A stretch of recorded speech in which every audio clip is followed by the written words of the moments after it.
Welcome back, you guys. How y'all doing today? For those who are new to this channel, this platform, my name is Shamika, and I am a triple negative breast cancer survivor. And I am here to motivate, encourage, empower, and support through this journey. Don't turn in your FMLA packet to your boss or your supervisor or your manager. Send it directly to Human Resources. Okay, because it could go missing. I'm just being honest. This is unscripted, right? Be your own advocate. This is a part of you being an advocate for yourself. Okay? Not to say you got the best manager in the world. You can have the best supervisor, the best group of people you work with in the world, because I work with a great group. However, you still have to understand that they are running a business. And regardless of what you're going through, that business is not going to stop. Get your FMLA paperwork done. Now, let's say, for example, you are further in the journey and you've already started chemo and you have not gotten FMLA paperwork done. It's never too late to get it done. I just usually suggest for people to get it done prior to starting. Okay? Go get your FMLA paperwork, girl. Get it. Let's get it filled out and get it back to them. And let me tell you the benefits on top of being able to have your time off for your treatments, any imaging, any lab work, because you're going to have a lot of those things going on. They have to keep an eye on your body during your treatment. I had so many echocardiograms, y'all. I'm telling you, I could do one myself, honey. I've had so many ultrasounds because I found new spots. I found things that didn't feel right. They always are constantly looking and watching you for other things to pop up. When I tell you their eye is on you, you are under a microscope, and it's an amazing microscope to be under because you're being taken care of. You're getting the best care that you could possibly get during this journey. Their eyes are on you hard. From that point, the moment you get diagnosed up until now, okay, you need to make sure that you keep in mind that these people, your care team, is taking care of you and you are being watched like a hawk. All right. So that's another great thing about FMLA. You are trying to make sure that you are literally getting everything done and it's covered under this FMLA ADA federal guidelines. All right. So what does this mean? Having FMLA and ADA active during your treatment, after your treatment, during your journey. So remember, your treatment is your fight. That's what I call your fight. After, and this is all a big journey, right? Life's a journey, but this is your fight. All right. And then after your fight, when treatment is over, when radiation is over, if you have to get that done, then you start a new journey, which is life after treatment because your body's different. FMLA covers that as well. ADA covers that as well. When you're under the umbrella of FMLA and ADA, there are certain things that your job, that your employers cannot say to you or do. For example, your FMLA can never be brought up in any of your evaluations, good or bad. That's illegal. Your FMLA can never be brought up and held against you. You can never be reprimanded for things covered under your FMLA. Anything dealing with your treatment, whether it's echocardiograms, whether it's ultrasounds, whether it's labs, whether it's doctor's appointments, whether it's your chemo treatment, whether it's you being out the day of your chemo and after your chemo, whether it's the 4 days or however many days your oncologist give you permission to be off for a 24-hour period, because it literally breaks it down and says how many hours of the day. 4 days, 24-hour each day is what's going to be written up there. They cannot say anything to you about it because it's illegal if they do. That's the reason why it's a federally covered document. Okay? FMLA and ADA. Okay? Keep that in mind. And if you don't remember, rewind this video, go back into it again and listen to it. All right. Always stay abreast of your FMLA. Anything that you need done, changed, altered.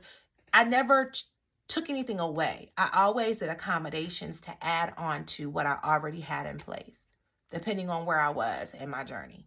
All right. So keep in mind, they cannot reprimand you. They cannot fuss at you, cannot discuss it with you, cannot talk to you about it, cannot ding you for it in any way, shape, or form. If they even bring it up in an evaluation and say, and I quote, with the time that she had off because of her medical illness, that's illegal. Or let's switch that around. She did really good being at work during her medical illness. That's illegal as well. Good or bad, it cannot be brought up as if it never happened, okay? So keep that in mind. So get your FMLA document, get your ADA document, whichever one. Again, FMLA is if you've been at your job longer than a year and or worked more than at least 1,250 hours within that calendar year. ADA can cover you until you hit your FMLA, and those 1,250 hours, okay? But just keep abreast with your stuff. Be your own advocate. Make sure that your documentation is in place. And if you have not done so up until this very moment, get it done. Get it done, ladies. Let's do this. Let's do this. And gentlemen, get it done. All right? So that's the greatness about FMLA. Now, let me throw in one other thing. I said it early in the video. FMLA is not a pot of money waiting on the side for you. If you do not have the hours, if your company only operates under PTO, if your company operates under annual and sick, that kind of thing. If you don't have the hours, you will not get paid, right? Because they're taking your hours, the bank of hours that you have within that organization, that company, that business, and they're using it towards your FMLA first or your ADA first. When you exhaust those hours, and as we both know, you will accrue this time as time goes. You're going to accrue time. So that'll count too. But once you're out of those hours, it's called LWOP, leave without pay. You will not get paid for that time. All right. So these are things that you want to have in place to protect you, to protect your position, to protect your hours.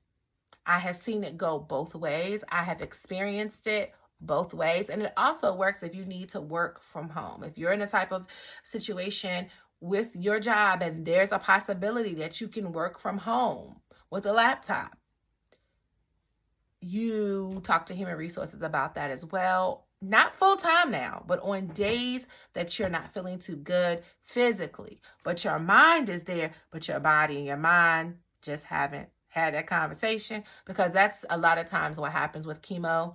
Your mind is sharp. It's there, honey. You willing. But your body's like, girl, not today.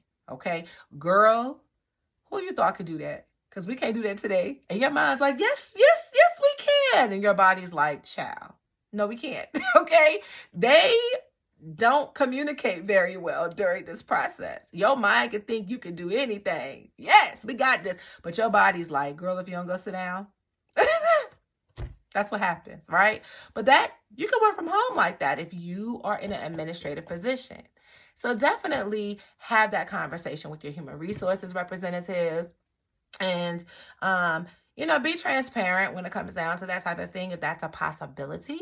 If not, then there's accommodations that can be made at work, and they definitely should work with you so that you're still able to work during this time of treatment. All right. But once it comes down to surgery, and if you decide to have a lumpectomy, if you decide to have a mastectomy, if you decide to have reconstruction, all of that falls under your FMLA and your ADA. So just make sure that you have those resources available to you. Everyone does. Again, as long as your company has 50 employees or more, you're fine.